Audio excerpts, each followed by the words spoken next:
Меня зовут Ярхамов Ильнур, и мы вам рассказываем о важных темах для татар России.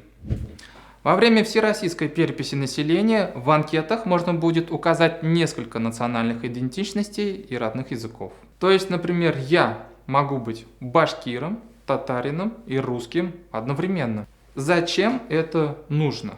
Конституция России дает вам право на самоопределение. Никто не вправе гражданину указывать, кто он по национальности. Организаторы переписи решили, что человека нельзя ограничивать в количестве этносов, к которым он себя может отнести. Для кого проводят перепись населения?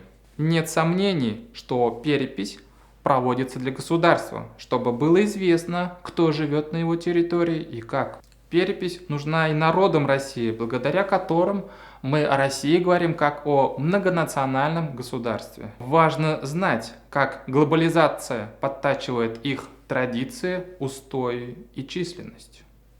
Российским этнологам тоже важна перепись. На их теориях и выводах опирается национальная стратегия в нашей стране.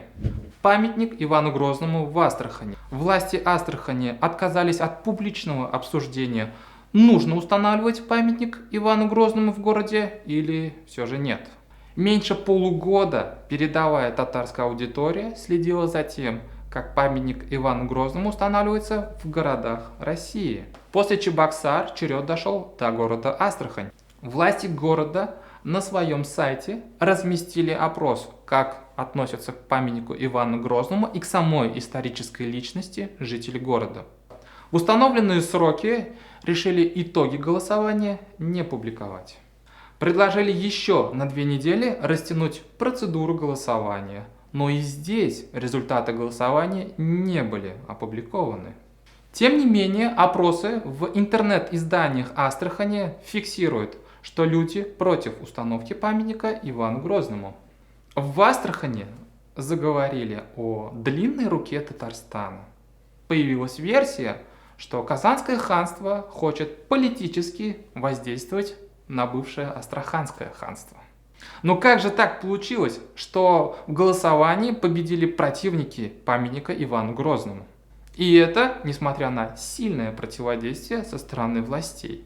На самом деле сила заключается в крупных татарских сообществах, которые подключились к процессу голосования.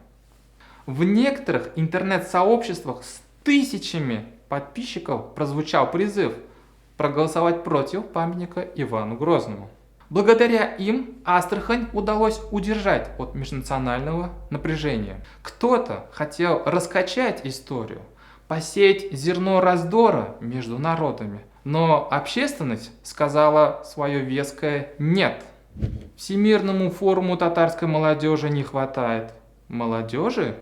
На днях активисты Всемирного форума татарской молодежи и Всемирного конгресса татар встретились с молодежью, рассказали о себе, о своих проектах и чему-то там мотивировали.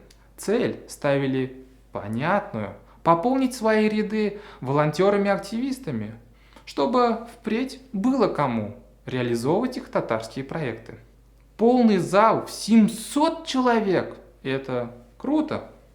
Но студентам не объяснили, зачем они здесь. Но будут они участвовать в проектах Конгресса и форума. А что они получат взамен? Славу, деньги, высокооплачиваемую работу. А о чем еще мечтают 18 и 20-летние студенты?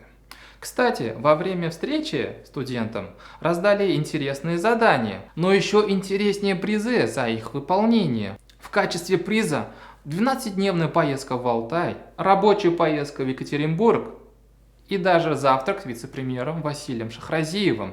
В общем, Всемирный форум татарской молодежи и Всемирный конгресс татар находятся в мучительном поиске смыслов, которые бы объединили молодежь в современном глобальном мире.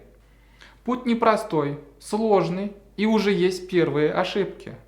Но кто-то должен этим заниматься. Пожелаем им успехов и удачи!